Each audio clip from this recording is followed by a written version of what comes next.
Hi. Hello. Hi, everyone. Hello. Hi, Dan. Hi, Keenan. Yes. Well, it is my great pleasure to bring to Talking Back to Suicide Dr. Manan Kaur Ray. He's a leader and innovator in mental health crisis care, trained as a psychiatrist in Oxford, and served for a decade as director in Cambridge. Currently, the director of mental health services at Princess Alexandra Hospital in Brisbane, Australia. And most importantly, he's passionate about transforming the clinical practice of suicide prevention and saving lives.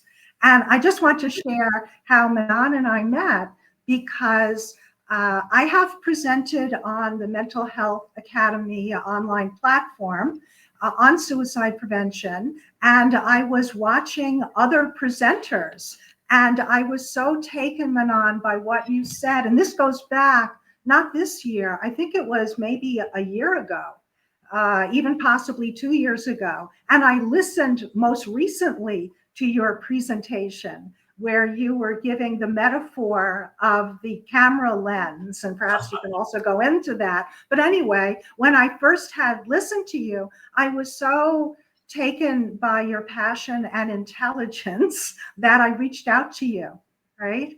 And that was even before there was the Talking Back to Suicide podcast. So I'm very grateful for you to be with us today. So I'd just like to just toss the ball to you to say suicide, right? A tragedy across the world. And of course, there are also populations at increased risk. So could you start to share your thoughts about suicide prevention, psychiatric illness, also what drew you to the field? So, Dan, firstly, thank you for such a kind introduction. You're very kind with your words. I'd also like to acknowledge that I am joining you all from Meanjin, Brisbane, in Australia. These are the lands of the Yagara and the Turrbal people. So I'd like to pay my respect to the elders past and present and the ongoing connection to land, wind, waters, and communities. These are the lands we live and work on. I wanted to pay my respect to the traditional custodians of the land. Where to begin? I guess kind of thinking about suicide. I've lost a loved one to suicide very early in my psychiatric training, and I don't know how much impact it had on my later career, but this is going back 25 years. But I still remember the day as if it was yesterday. I remember every single detail of the day, and my loved one had no mental health challenges. And we spent an afternoon talking about philosophy, politics, and how the world's absolutely a mess and all sorts of things. And I'd already begun my psychiatric training. And in India, it is customary that when you begin any life journey, and I was about to go off to the UK, you take your elders' blessings. And it was one of those conversations. And I think, very shortly, I was about to leave for the UK to further my training in psychiatry.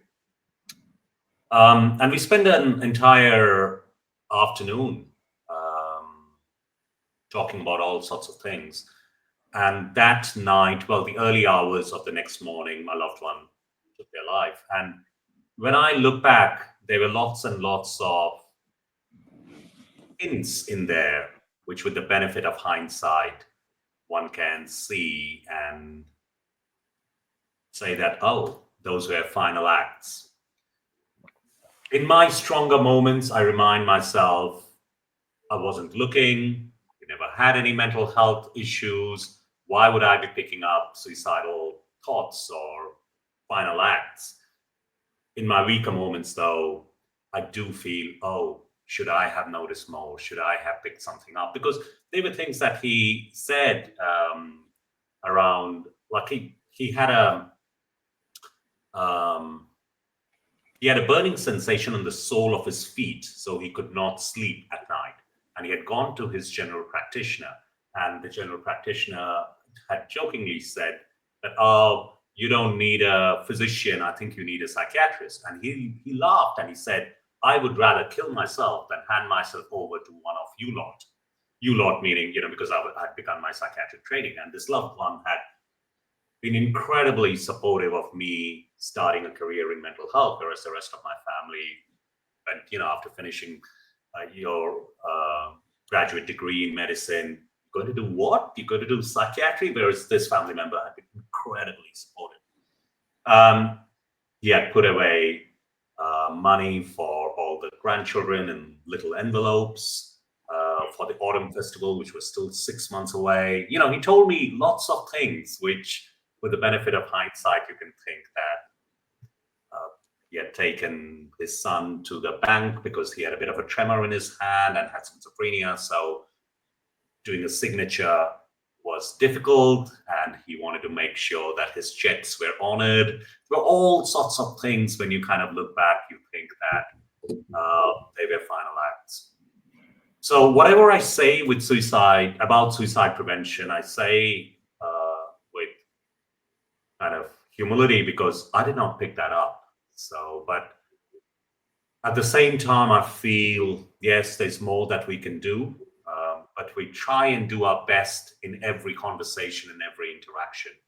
And that's where the kind of, in my mind, at that time, I was doing a lot of photography. I still do.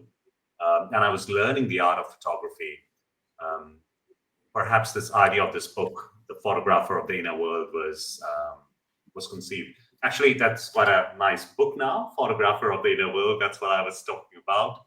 And I was doing a lot of the photography at that time that I did were on the slopes of the Himalayas, on my trekking expeditions while in med school, lots of crevasses and falls around.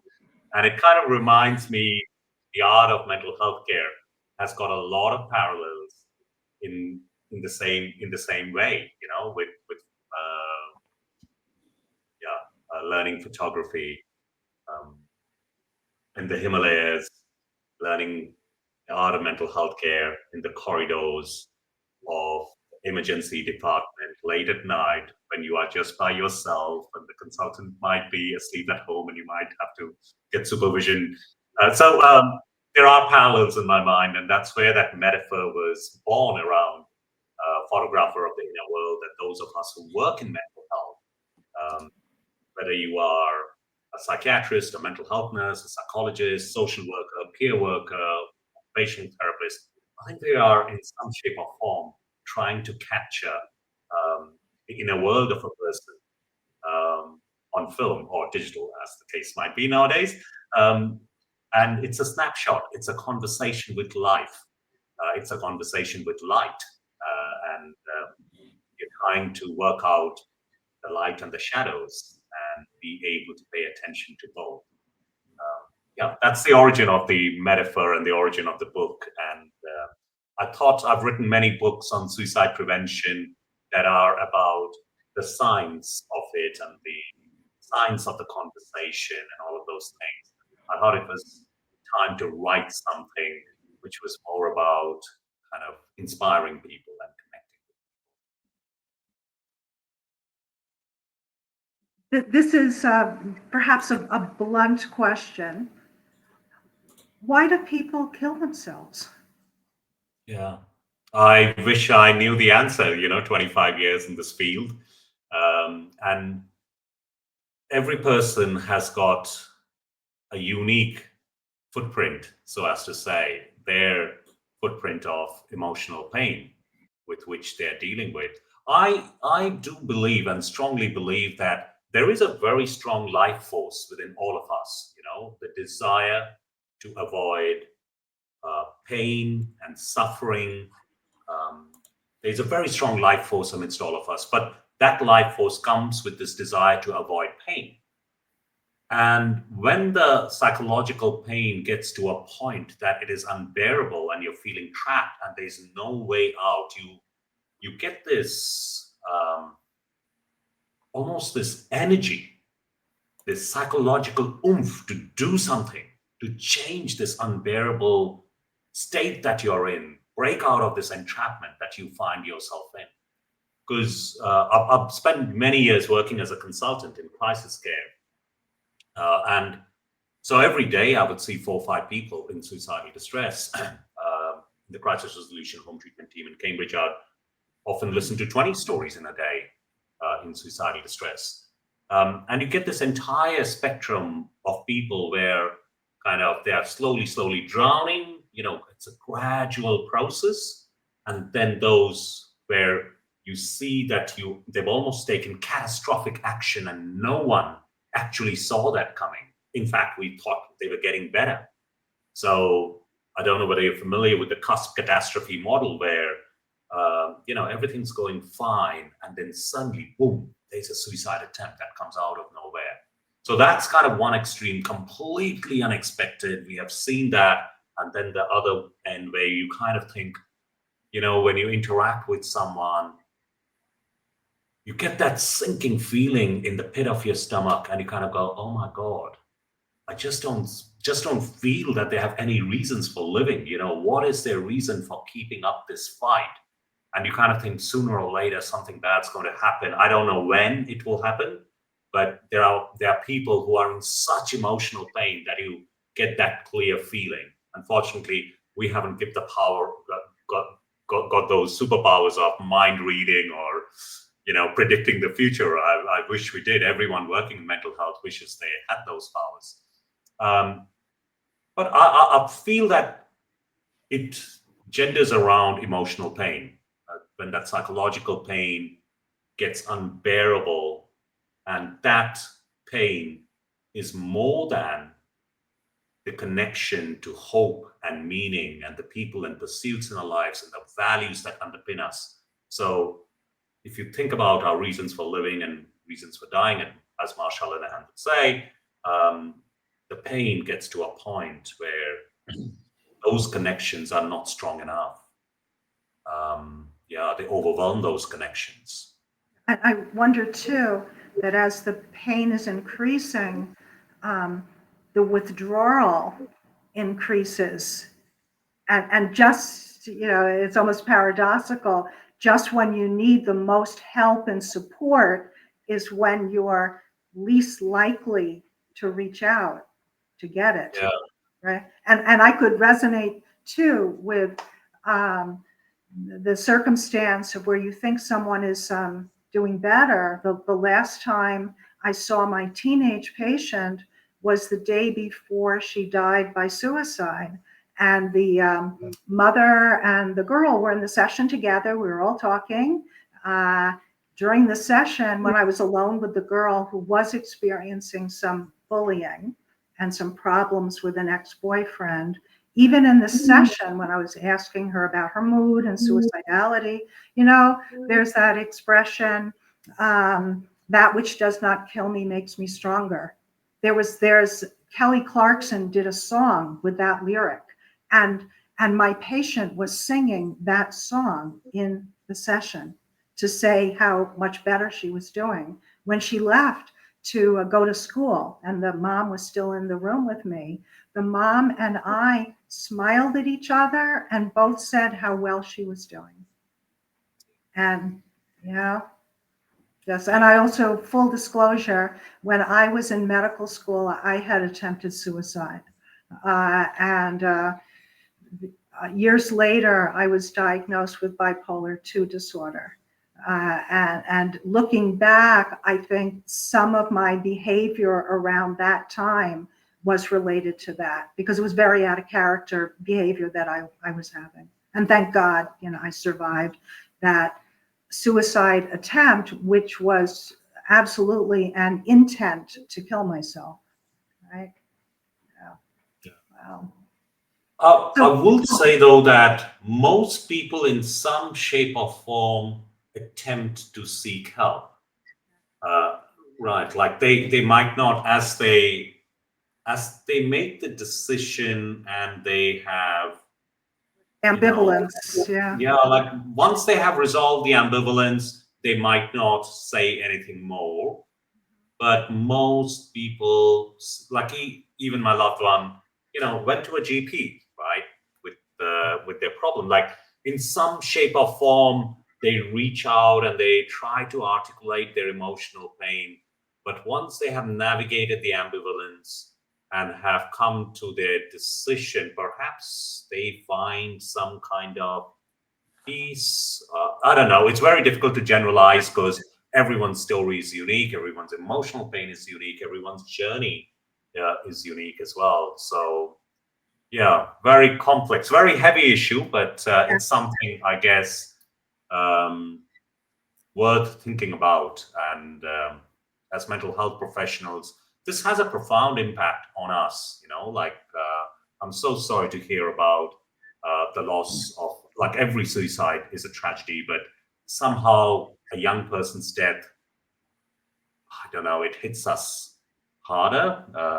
And I feel that there is so much more to do in that space, giving people a language through which they can talk about their emotional pain. I now increasingly believe in this. Like I've been doing a lot of work in Malaysia, in Hong Kong with schools. We rolled out suicide prevention training across 18 schools in Hong Kong, and you get to hear from these school counselors stories of children going to the balcony, and Hong Kong's full of high-rise buildings, right? These 8, 9-year-olds going to the balcony to somehow communicate to their parents they have had enough of their tiger parenting. So I have come to believe that we need a language of values. Values are the qualities we want to bring to our actions. And we need to inculcate this language in our children so that they can communicate about distress, about resilience, about fortitude, about endurance, about challenge, about courage. I think we have to do that. And I don't think we do that enough in our mainstream mental health services. How do we create, a language of values? How do we create thinking about our thinking about our feelings, and getting people to articulate what's the kind of person I want to be? What do I want to stand for in life? How do I respond when there is adversity? How do I rise when there are challenges facing in my way? I think we are losing that language of resilience and fortitude, and somehow we need to inculcate that in our schools, in our young people, so that we can communicate that. Because in my mind, suicide is an act of communication. It's an act of communication of desperate pain. A desperate situation from which the person is saying, help me be pain-free, whether it's a completed attempt, or it's an attempt where, thank God, they are still safe. It is an act of communication about emotional pain, and we somehow have to give them a different and alternative language through which they can communicate their pain. If that makes sense. Could you give Manan some examples of ways to encourage that communication or the modeling of that communication? Yeah. Can I just say something? Sure. Because while you're on the thing is, we're going up against a socially driven world, and it's online. Social media and the usage of phones by children is also impacting that suicide rate. So we're comparing ourselves online. Now, when all three of us were that age and we were in school, like say between 14 and 16, we didn't have access, to a smartphone at that time. We didn't have access to easily at that time, or Twitter or Instagram at that time. Now, youngsters of today are comparing their lives to other people's lives online, and that's also affecting them. So in order for us to actually combat that, we're taking on social media, we're taking on mainstream news, and it's an ambitious goal. Yeah, I think there is what social media does is it creates it feeds into a toxic environment of positivity, right? So if you look at anyone's Instagram reel, you would see all their high points in their life. So as a teenager or even as an adult, like you kind of, all of us have that friend who has these perfect photographs in these perfect settings. And of course, on holiday, they took a professional photographer with them to take these photographs. So it feels as if everyone out there is having so much fun and they're living their life to the fullest. And why am I so miserable? So if My you are life already sucks. struggling, my life sucks. So Yeah. if you're already feeling depressed and you've got a negative view of self, the world, and the future, that just feeds into it. Like only positive vibes allowed. And like it's such a fallacy. Like it is not possible. There is this pressure to be happy, which is created by social media. Like, how weird would it be if we would expect rain or sunshine, whatever it is, it would be balmy 32 degrees, right? No, life just doesn't work like that. If there is an exam coming ahead of you, you would be anxious. If you have been dropped from the cricket team or the soccer team, you would be sad. If you have had a bad music performance, this expectation that you will be happy all the time. I think I will take a step back. It's not the social media, it's that expectation to be happy, which I think does more harm. So, and social media feeds into it. Look, everyone's so happy. Why am I not happy? But, the only thing that is constant is an ever-changing flow of emotion, right? Happy days or happy situations create happy thoughts. Sad days create sad thoughts. And we need to somehow be able to accept like the change of weather, right? So the season dictates the climate dictates the weather dictates the temperature. And it goes from kind of -3 to, I don't know, like a balmy summer's day of 30, 32. So, and you can get all sorts of temperature. And somehow we have to help. And this is actually not just for the young people, I think for adults as well, that life has both ups and downs, and to create acceptance of both ups and downs. Those Instagram reels, they're not posting their sad moments or their difficult moments, but we all as human beings have that. So helping, I guess, young people understand that no one's out there having fun all the time, right? So there are periods in between where they have to do the hard grind, and all of us have to do the hard yards. So I think that's a really important conversation to have in schools about that comparison that you can create of who has got the most kind of likes and who has got the most smiley faces and all of those. Yeah, I think you make a really great point, Like going back. I'm thinking Sorry. too on social media that there's little tolerance for, I don't know, boredom, or you can switch to something else. Yeah. There's not the stick-to-itiveness of perhaps working things out or processing it. You can immediately scroll the page to something else. And maybe that's also being built into a lack of tolerance of, if I'm upset or something not okay has happened, then maybe there's also the expectation, as you said, that I should be happy, or that this shouldn't take that long to feel better, right? Yeah, and like TED Talks have gone down from 20 minutes to 10 minutes. And at the beginning, when you had said, an hour, I'm thinking, who's going to listen to us for an hour? 30 seconds is normally the standard reel. So so I think there is a lot of space in there to create pause and create time. So yeah, going back to your question, Diane, about how do we initiate a conversation about values?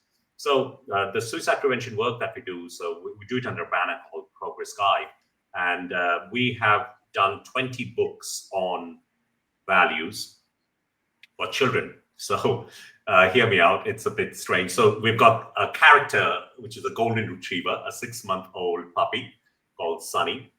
And Sunny disappears into Terra Vale. Okay, so Terravale is this magical land, magical mystical land where Sunny kind of teams up with fellow fellow animal character. So in the first book, which brings together each book has got 5 values in it. So there's a primary character. So in that first book, Penny the penguin is the primary character, and all the values are on belonging type of values, so belonging, connection. So in the first story, you got Sunny arriving in Terravale and Penny, and they kind of talk about belonging, and they have adventures through which they discover the value of belonging.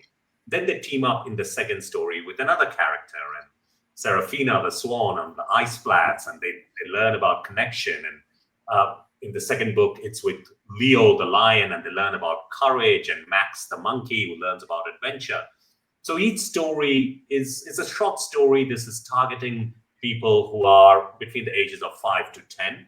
And the stories are followed by 10 questions or prompts for teachers, for parents, grandparents, older siblings. And they are around, the questions are, when Max did such and such, where do you think Max was coming from? When Leo moved Sunny away from the wildebeest who were galloping through, why do you think Leo did what they did? And it kind of opens up a natural conversation about the different shapes of courage as a value, right?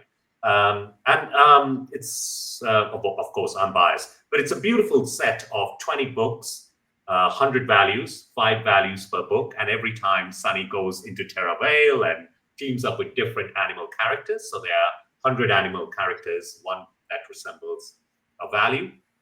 And unfortunately, my daughter's now in the UK. We've been doing a series of podcasts. We did the first 10 of those, which has got on the Protect Suicide Prevention podcast, on these values, which, and I think if we can, there are creative ways to get this to children where you don't actually have to be talking about a value. You could be talking about, like a story, and get them to think about, have you ever felt this way? Have you felt the anxiety that Leo had? But Leo is a lion who is courageous. Have you felt this way? When was the last time you felt this way? And how did you deal with that?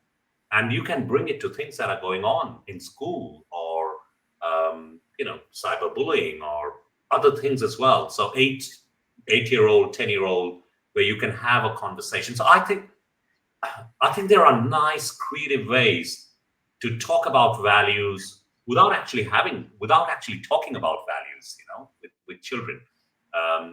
Because values are really abstract. They're difficult to conceptualize. But I think values hold the key in terms of fostering resilience and fortitude. That's a belief. It's not based on any scientific evidence, but I strongly believe in that. Have you started having the program at elementary schools or other childcare settings? Yeah, so the books are written. I'm waiting for a Netflix contract so I can drive into the sunset and go into my retirement. So we recently did a presentation at a Child and Adolescent Mental Health conference where lots of people wanted to take the books away and take a look and see how they could incorporate this into their day-to-day work, and because these are people who are teaching in elementary school and primary schools. The feedback so far has been very positive. So, and it is not meant to be a program, because you see, the curriculum is so full with what children have to learn nowadays. I've been thinking, okay, what is it that all children have to do anyway? They have to learn to read. That's a very basic fundamental thing. Why don't we write books which can do both for them? As they are improving their fluency with reading, they're also learning about values and the life skills which come with values. So like, one of my main drawbacks is I am great at doing the creative stuff and creating a product.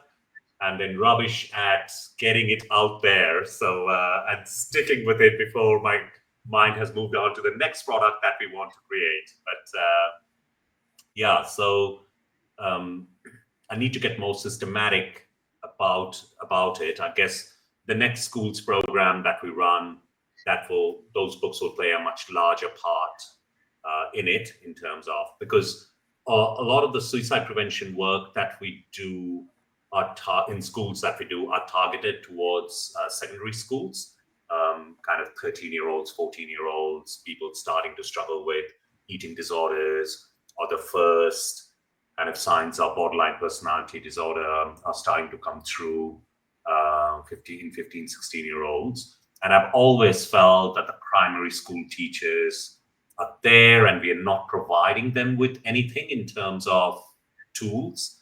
So that had always been on my mind for a while. So that's why kind of Sunny's Values Scouts, we've created this series.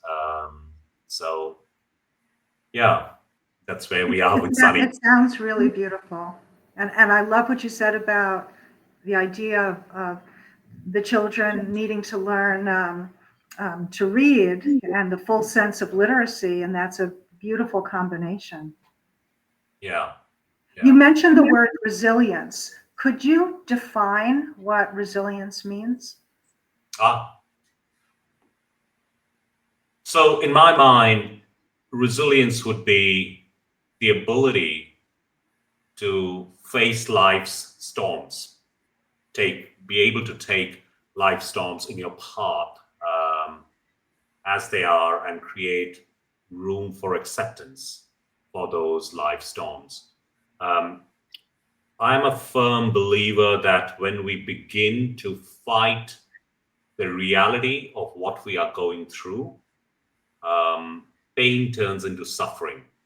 Denying, rejecting, fighting reality doesn't change reality. Reality is what reality is. But when we begin to fight it, we turn pain into suffering. When we create room for acceptance, and I do believe acceptance is a core value that supports resilience, somehow we are able to, the fog clears. In my mind, rejecting or denying something, that it's not happening, it's like a fog that's surrounding the pain. And things that are difficult to see are difficult to solve. And what acceptance does is it provides us the grounding that allows us to see it clearly, which means that we can do something about it. And I feel that acceptance is the first step towards creating a resilient path for yourself, the ability to take the downs of life with the ups, and making room for them and holding space for the hard stuff that comes our way as well.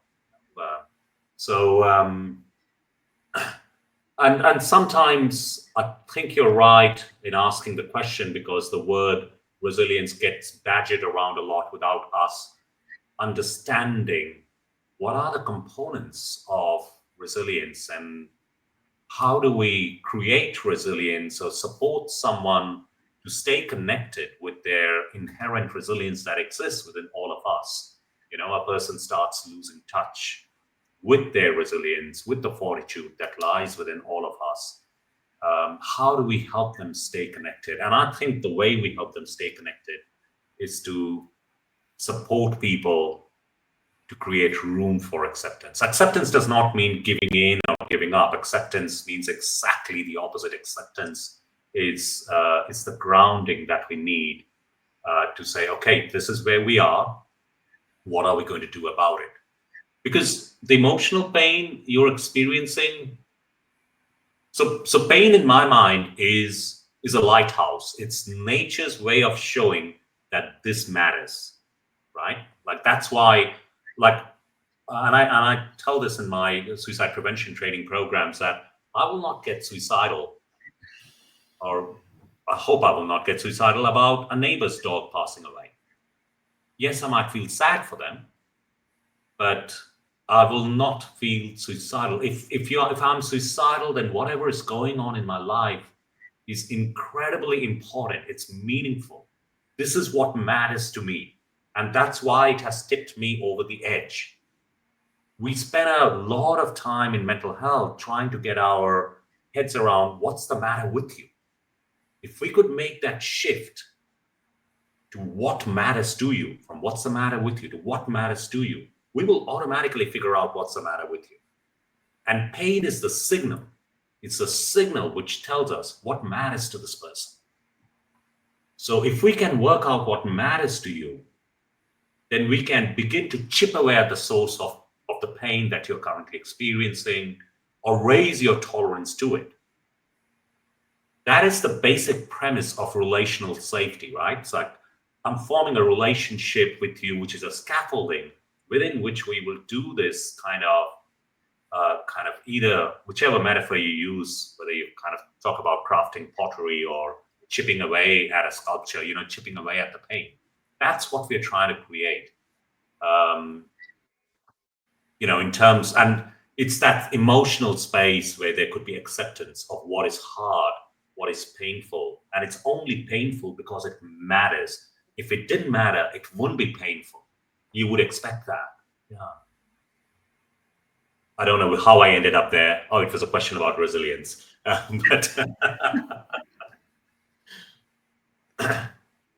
Tina, what's on your mind? Firstly, I want to say I love the whole book concept, and Sunny. That's did you decide to use the name, or was it someone else? Yeah, no. I had a short list of names. Sunny was one. Buddy was another.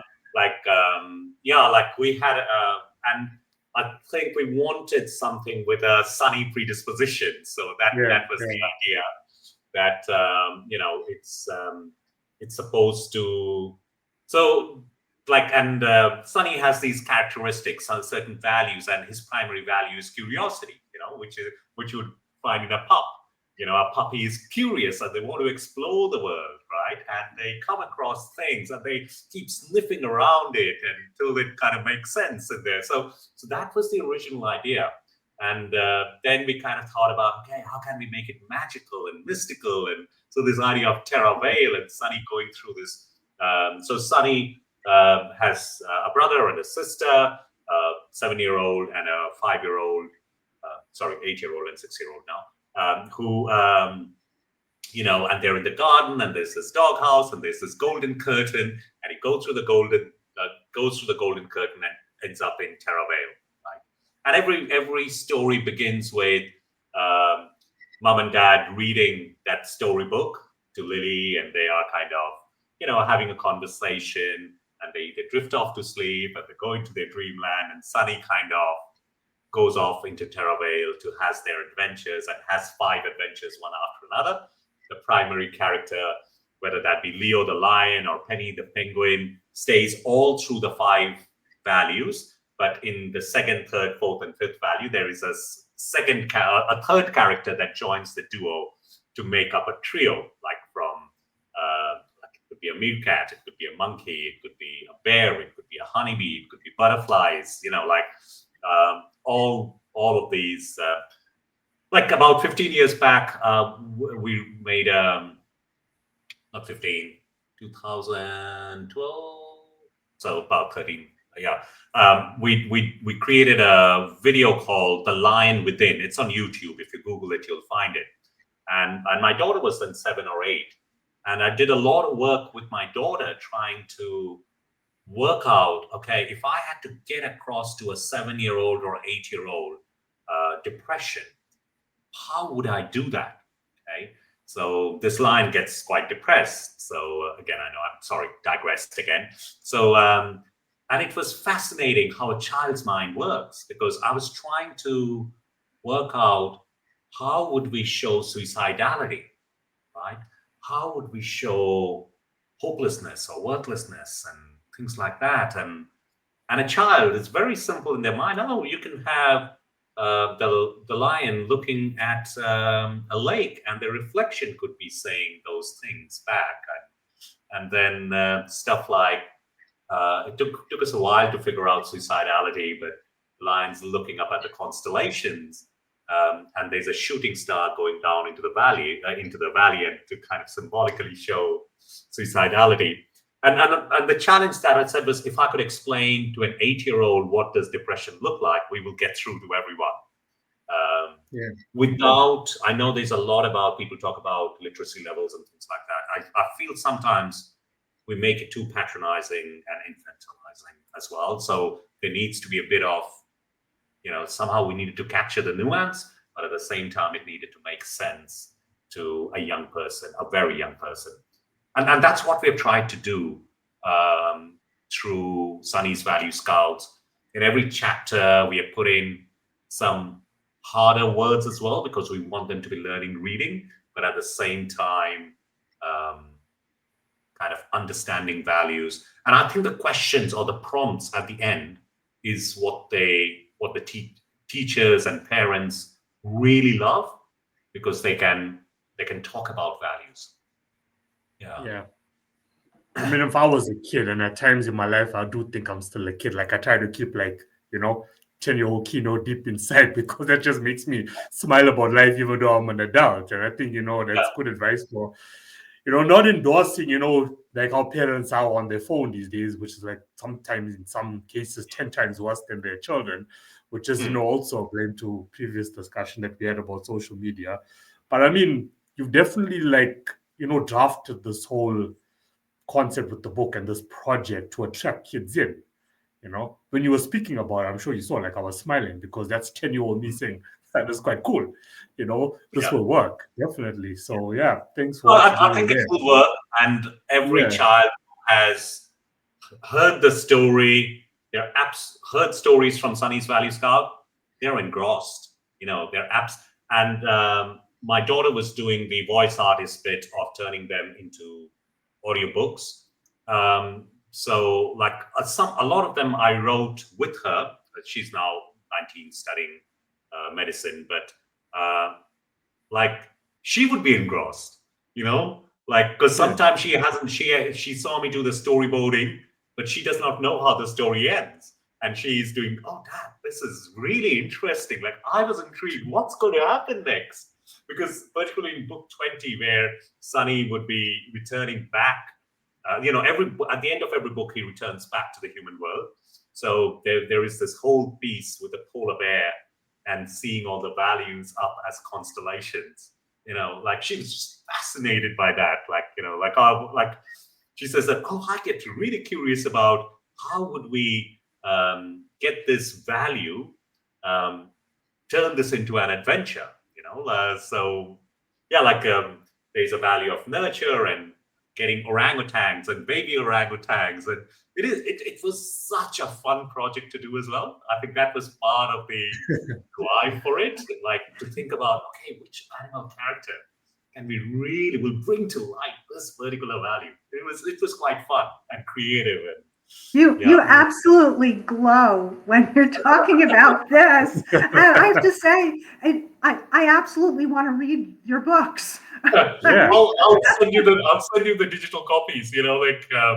And because it's written for 7-8 years old, it's in large print as well, so you can actually read it on your phone as well. I'll send you the PDFs. So, I wonder if the children could put on a play using the characters, either the direct story, or having once understood what the values and the characters are, creating their own story and make it a play. I think the adaptations of this are endless, in terms of how you can get people to have conversations around this. And if you brought in some of the principles of psychodrama, it could be amazing, because you can have those conversations at the end of a play or after debrief. How would it be like to play that character? I'm just picturing in my head after the children's play performance. Then it's almost that, how you can have meet the actors and the actresses, right? They're seated in a row, these little kids, and they're speaking about the values of each of their characters. and because children see the world very straight, they will give it to you straight. They don't kind of faff about, and they, yeah, like I think our children have a lot to teach us if we kind of gave them the language around it. I often find some of the conversations with young people quite enlightening because they ask questions which, as adults, somehow it has been beaten out of us. So this is the book called Hope, which has got the 100 values in it. It's got that navigational theme, and each value's got a page on it. And like, it's a very simple book, and what it has got is it describes the value, like, so say for example, if I picked out a value like, say, I don't know, responsibility, just a random value. So responsibility is the willingness to take ownership of our actions, decisions, and their outcomes. It reflects a commitment to fulfilling our duties with integrity and care. The price of greatness is responsibility, said Winston Churchill. This value is essential as it builds trust and accountability in personal and professional relationships. Responsibility teaches us to consider the impact of our actions on others, guiding us to make mindful choices. By embracing responsibility, we empower ourselves to shape our lives, face challenges head on, and contribute positively to society. It is the cornerstone of character and personal growth. That's just one random value that I read out. Now, imagine this value going into Sunny's Value Scouts, and you kind of think, which animal, I'm trying to think, responsible, might have been Elio the elk, who did responsibility, and no, Elio did the family value. Anyway, so I'm thinking about which animal character is best suited to kind of bring responsibility to life, and then weaving adventures around that animal character, and Sunny observationally learning about that value and getting involved in the adventure as well. So yeah, I had a lot of fun doing this, actually. Yes. Manan, how do you see bringing those ideas to older teenagers, adults, and also older adults? And isn't it true that although, of course, we speak about youth attempting suicide, there's a predominance of older people that are dying by suicide. So how do you bring these concepts to different populations? Yeah. So my thought was, originally, when we were conceptualizing Sunny's Value Scouts, we were thinking slightly differently. We were thinking about the 12 to 14-year age group, and we were thinking of pairing Sunny with different breeds of dogs. Okay, so 100 different breeds. Every breed has their own little kind of nuances, and Sunny would disappear into a particular city, a different city with its own history, own culture. So we were trying to pair it with things that students already have to do in terms of their learning. And there they would have adventures over there. And that was the original thought process, was to target that 12-year-old, 13-year-old, slightly more complex stories, building some kind of detective, kind of relic, mystery type of storyline for each one of those stories, but using dogs. Sunny, the golden retriever, pairs up with a poodle or pairs up with a Cavachon and things like that. So that was the original idea. But then we started thinking that no one reads nowadays. So they learn from TikTok and Instagram. So would 12, 13-year-olds actually read these books? And thought, okay, that's when we started thinking, how can we embed this even before they hit their teenage years? And that's when we said, all right, we always think of teen suicide and teen issues. Shouldn't our approach be to provide them this language even before they are teenagers? And I must say, my work in Malaysia and Hong Kong, that's where I really started thinking, my God, these are 8 and 9-year-olds. We have to give them a language to articulate their distress that does not involve going to the balcony to communicate that, I am really struggling. Sorry, that's a long-winded answer to your question that we haven't quite figured out how we might do this with kind of the slightly older population. We have done a number of versions of these.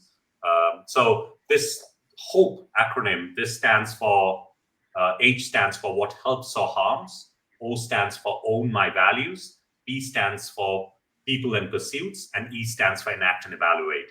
So we've got an app called Safe Life Guide, and that kind of digitizes these 4 steps. So I find that with slightly older people, keeping it simple, is that helpful or is that harmful? Does that help you be the person you want to be? Does that take you towards the person you want to be, or does that take you away from the person you want to be? So that's kind of the H. The own my values, those values, as they do in acceptance and commitment therapy, using values cards. That's quite a good exercise as well. So we've done a sequence of 4 books where we have got 25 values in each book. They are like workbooks. We are encouraging people to explore a value for a week. Okay, so it takes them through each of these steps, like who are the people and pursuits in your life, like life goals that you have got that are meaningful to you, that matter to you. What value would you like to underpin that life goal with? Because it may go to, so you might have a life goal to make it into the rugby team, right? And sometimes you might reach your life goal, sometimes you may not reach your life goal. But what was the value that underpinned that goal? And how can you continue to live that value even if that goal feels out of reach? So in my mind, there are values, there are goals, and there are actions. So for a goal is something that can be ticked off a list. So it's a bit like if I were traveling east from Brisbane, I can go to Auckland, to Santiago, to Cape Town, to New Delhi, to Tokyo, to Los Angeles, to New York. There is no end to east, right? So that traveling with that direction would be the value. The goal would be reaching Auckland or reaching Santiago. I can tick it off my list. Getting married, having the corner office, that's a goal. And then in order to get to Auckland, I'll need to pack a suitcase. I'll need to book leave. I'll need to get to the airport. Those are actions. So actions that I'm taking towards reaching those goals, traveling in that direction. So if I have a life goal that falls apart, how can I still continue to live that value? If you think about a morbid example, say someone who's in palliative care, right? They've got 8 weeks to live. If we set themselves a goal of good health, they will never be able to reach good health. However, the value of self-care, they can live every single minute, right? Having fresh cut flowers, having surrounding yourself with the people you like, sitting out in the sun. If I can go for a 5 minutes walk, that's all that I do. So the value of self-care can be lived till the very last minute. The goal of good health might not be possible. So I feel when we are working with teenagers, if we can get them, for people and pursuits, if we can underpin that with values, and that's what we've tried to do with this sequence of books that we have got on values, not just for Sunny's Value Scouts, but we've got these 25. So Compass of the Heart is followed by 4 books. Each one of them has a set of 25 values in it, and they are done in a way that for 1 week you're trying to live a value. You're trying to kind of live that value in every possible. So this may be a value of discipline, right? So you pick up that value and and it takes you through what helps, what harms, owning that value. What is that value? The people and pursuits in your life. How do you underpin that with discipline and enact and evaluate? It's the whole philosophy of Hansei in Japan that they talk about, what's working well, even better if, bringing that appreciative inquiry approach to it. And we have digitized it on the Safe Life Guide app, so people can follow it in a structured way as well. So I think that would be more appealing to teenagers, particularly if we, uni life. That's such a difficult transition for people, right? Going from school, which is supported, to completely unstructured university life. Underpinning it with values, I think that provides us certain clues as to how we can make that transition. I'm going to make a sharp turn to another question. Sure. So let's say a friend of someone or a parent becomes concerned that there's been, I don't know, a change in behavior, change in mood. What advice would you give or suggestion on how to talk with someone where you just feel something is off? It may not be that you're thinking the person is depressed or suicidal, but you just detect something is different and you have concern. Because I know sometimes we might back off, not either we're not picking it up or we're afraid of even how to bring up the topic. What would you suggest? Yeah, I think sort of holding space for that person is very important. And it's difficult because, when it feels something's really wrong, we know what to do because we will take action, like we will jump in. It's like in my head, that's the heart attack scenario, myocardial infarction. You jump in and you steptilize and you do what you need to do. You don't wait. But then where someone's got diabetes and they are not taking good care of themselves, how do we step in and take, because sometimes it's very easy not to reach out in the same fashion for them. It's a difficult line between what is too intrusive and what is holding space. But, like when you are faced with a decision, the best thing you can do is, of course, make the right decision. The worst thing you can do is make no decision. So I think there is something about being decisive in that moment where you feel something's off, being open with the person and saying that there's a part of me which wants to reach out, and there's this other part of me which feels it's none of my business. And I find myself kind of torn between the horns of dilemma, whether to talk to you or not.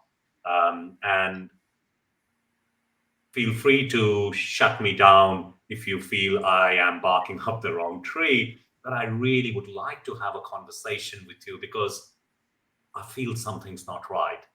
So if we can open that with humility, with a degree of vulnerability, putting our own cards on the table to say, hey, I really want to have this conversation, but I'm in two minds as well, whether I should or not, without putting up someone's defenses, I think you are much more likely to help the person open up.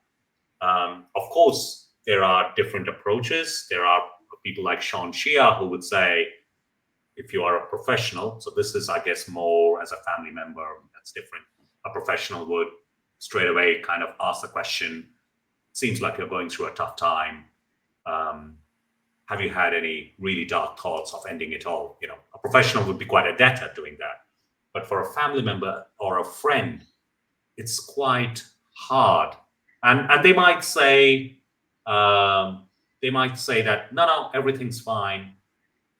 I would say persist for a bit longer, and just because sometimes you would be surprised that just a little more nudge might bring things out into the open. Are you sure? Are you really sure? I'm here for you to talk to me. And you never know, they might come back to you or they may not. So I tell people just to push that, like as a professional, I'd say, when you ask that question about suicide, we do that second push, not even for a moment, not even once. Like we do that second push, and sometimes a second push brings out surprising disclosures. So it is similar kind of philosophy. Yeah, put your vulnerability and humility on the table, put your cards on the table. And I like that in parts approach. There's this part of me which doesn't want to meddle, but then there's this other part which is feeling really worried about you. Can I talk to you about this? So I think that in parts conversation is quite a nice way to open a conversation where you feel something's off, but you don't know how to tackle this. And in Australia, where you are, what is the role of guns there in terms of suicide? Here in the United States, having a weapon available, of course, is going to tremendously increase your risk, and more are dying of suicide from guns than homicides. Yeah. So I don't think there's anywhere in the world which has got the problem like America has. I think that's stating the obvious. The problem exists more in the rural communities in Africa. In Australia, where farmers often have guns as part of a farming community, and guns are more readily available in those rural and remote communities, where it is a bigger issue. And Australia is the land of kind of floods and fire, and we go through awful adversities, natural disasters, and suicide in the farming community has been a major issue, and guns do play a part in over there. But it's nothing like America. Hino, do you have any last comment or question? There was actually 4 questions I wanted to ask, but now the answers to these questions can be quite complex. So maybe you can just hit like a one line, like what's the first thing that comes to mind? Because I can see, the time as well. So the first question I wanted to ask is, why do parents always think that their kids are okay?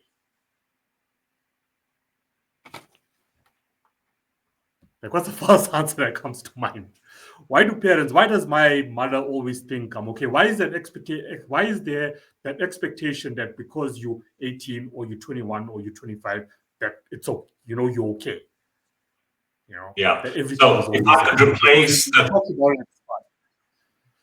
could replace the why with what, what makes our parents think our children are okay, slightly easier to answer, because why makes us very defensive. So I think firstly, I don't know. The first thought that comes to our mind is, I'm a parent. I've got a 19-year-old and a 16-year-old.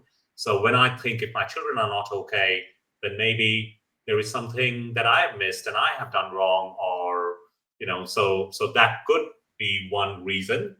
What would make me think that they are okay? But I think it is more to do with when you are seeing someone all the time. It's a bit like if I were putting 50 grams in weight every single day, right?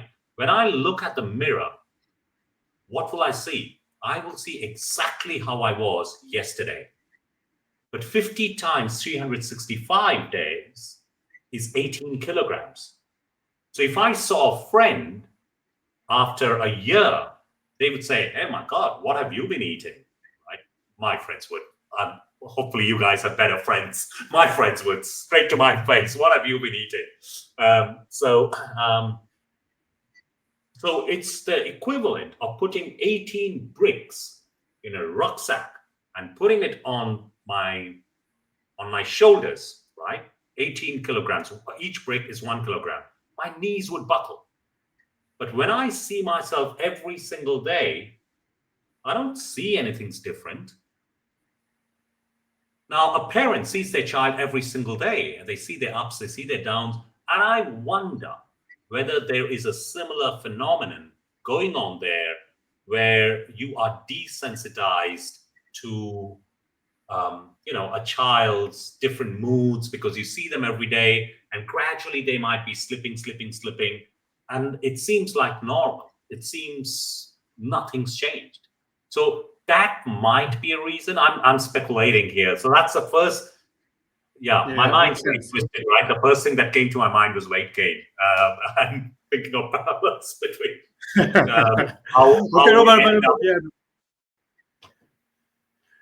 but it makes sense what you're saying. I guess, a solution that comes to my mind will be is just to keep having a conversation with your children, no matter how old they are. Have a conversation about their life in general. What are you doing? Is what you're attempting to do working out for you? Depending which route your kid is actually taking. Keep having that conversation. But there can be many more, reasons, and there can be many more solutions.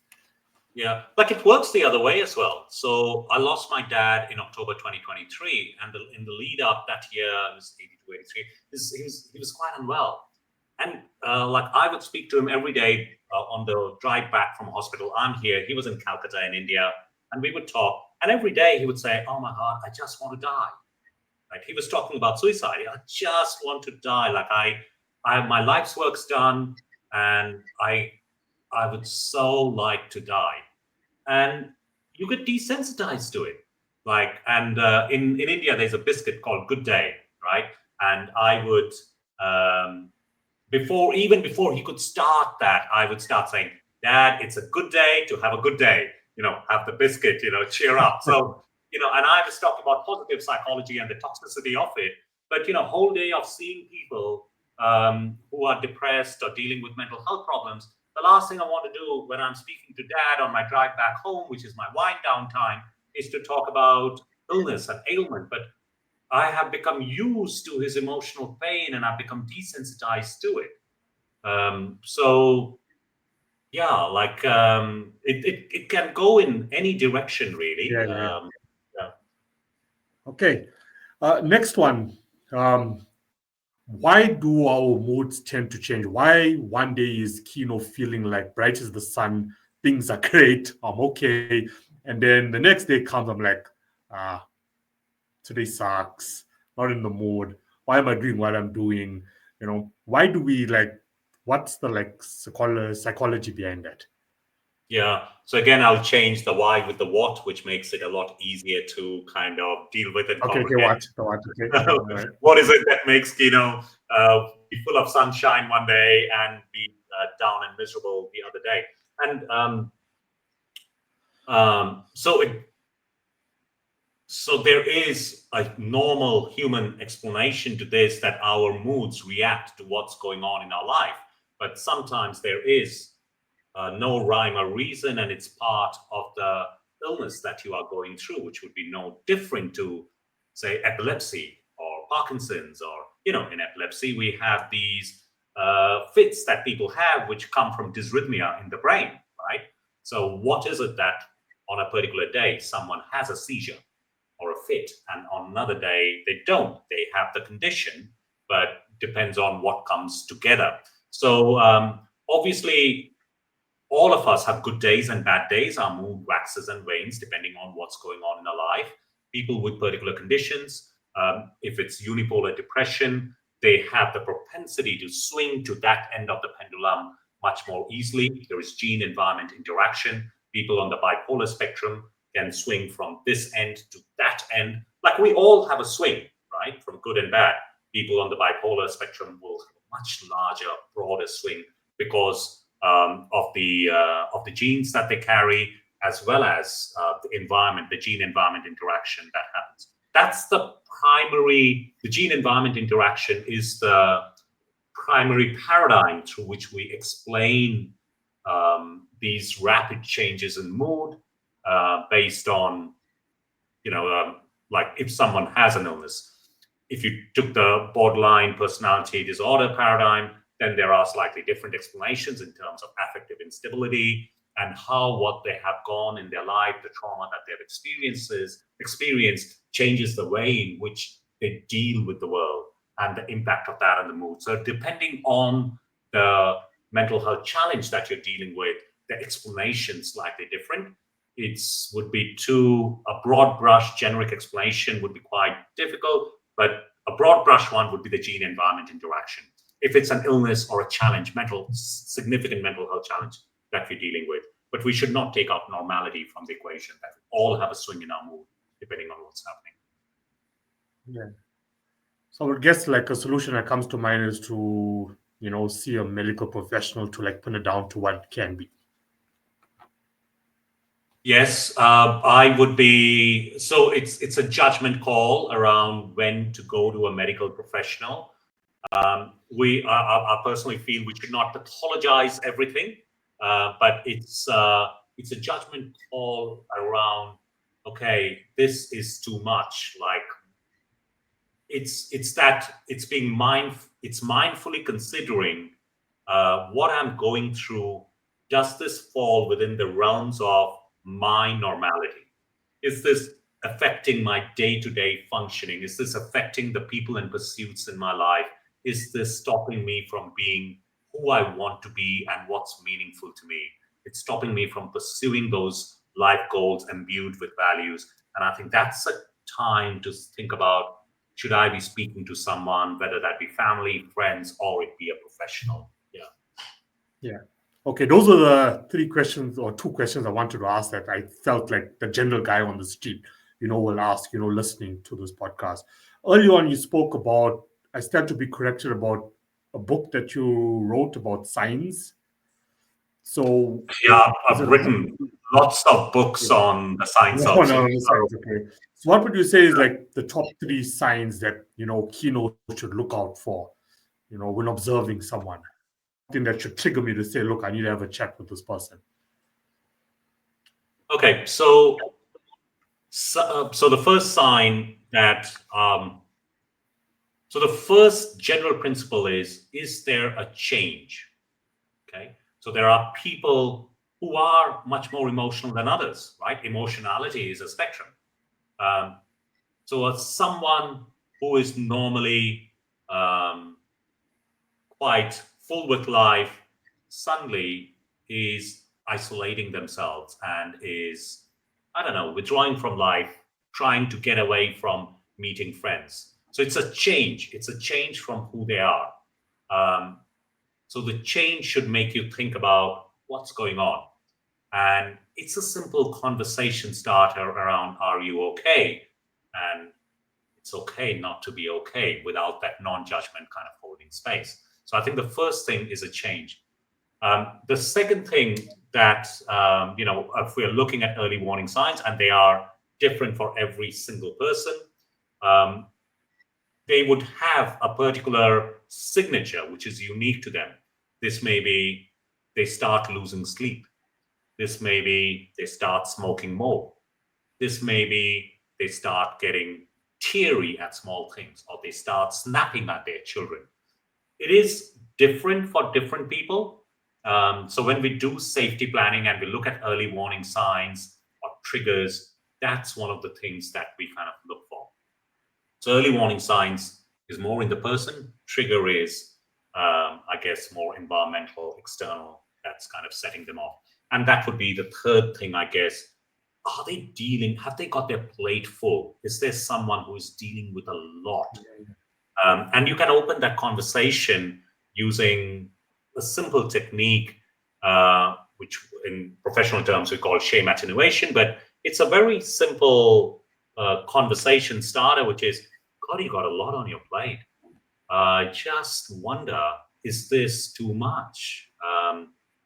Like if as a psychiatrist, I would start the conversation by saying, I've seen so many people who have been going through such a tough time like you are going, who have started to think about ending it all.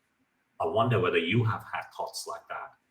So you are normalizing it, that it's okay to think like that, because people, when they're going through a lot, they do that. And you're also taking away the stigma and the shame away from it, because, we know that people who are dealing with a lot and so much emotional pain start thinking of ways to escape from it all. Have you had thoughts of killing yourself? Right? So that comes much easily to me, but I've been in this, I've been practicing this art for 25 years. So much more difficult as a lay person to do it, but you can always ask, are you okay? Because it seems like there's a lot going on for you. Yeah. Okay. No, that makes sense. Okay. To conclude, at the start of the conversation, now you spoke about losing someone to suicide. I've never lost someone who I can say was really close to me to suicide, so I won't know how that feeling is. Now, of course, I'm speaking like an average Joe out there. Now, depending on the nature of the relationship, that can, if it's a far relative, maybe I won't take it, that too deep in, won't affect me that much. But now, what if it's someone that's really close to me? You've dealt with it. What advice would you give to someone else who's recently experienced, loss, that sort of loss, to deal with it? Because there's also been, cases where a child has committed suicide, and then straight after that, the mother has committed suicide because she could not deal with it emotionally. Like, what advice would you give to someone to deal with it? So the advice that we give, we've actually done a book called Healing for Healers, which is primarily looking at professionals and how they deal with the aftermath of losing someone. It's a very small book, 40 pages, which primarily focuses on professionals who have lost someone to suicide. But I, unfortunately, because of the role that I've had for almost 2 decades in a leadership role, I meet with people who have lost someone to suicide recently, someone who was within our care. That's kind of part of my role as part of the open disclosure process that we go through. And what I tell them is that it's a hard road. I'm very open with them that it's a hard road, and it's a road that is very difficult to go on that journey by yourself, and you need support. How much support you need, what kind of support you need varies from person to person, but they all need support, from support groups that exist all the way to needing professionals kind of help yourself, because it is a hard road to recovery. I tell them that there is something that they will do, doesn't matter what I tell them not to do, which is to do a post-mortem of what happened. And they do it endlessly. What did I do? What did I do wrong? And I tell them that that voice will get very loud in their head at times. Don't think of changing that radio channel. Find ways to lower the volume of it. Don't get into a fight with it, because, if I told you, whatever you do for the next 5 minutes, don't think about a pink elephant, right? What would you think about? A pink elephant. How many times in the last year have you thought about a pink elephant? Never. So don't get into a fight with it, but at the same time, try to find ways of turning the volume of that prosecution and the re-prosecution down, because I also use that advice of friend technique. So if you had a friend who had gone through a similar life event and they had this incredibly unkind voice in their head, what would you tell them? And most of the time when we are giving advice, we are very good at giving advice. People talk about self-compassion and those things. Well, the same advice applies to you. We're good at giving advice because we are not so emotionally close to it, so we can give the correct advice. It's kind of, in DBT terms, we talk about the rational mind and the emotional mind and the overlap of the wise mind. So helping people operate in that wise mind space. There will be pain because it's something meaningful. Pain is nature's signal that something that was important to you has fallen apart. Expect pain. Don't get into a battle with it, and try to make that voice in your head kinder if you can. And that's straight from my own life experience, because you get a very unkind voice in your head, and I still get it from time to time, although 25 years. Oh, thank you. Thank you. That makes total sense to me. Manan, how can we and the listeners learn more about your books, purchase your books, learn more about you? Yeah, so if you Google me on Amazon. You will get my authors page. I think there are 50 titles in there. So that's the easiest way. If someone's really keen, ask them to email me. I tend to the books don't keep the lights on in my house. So I generally send people PDFs of my books.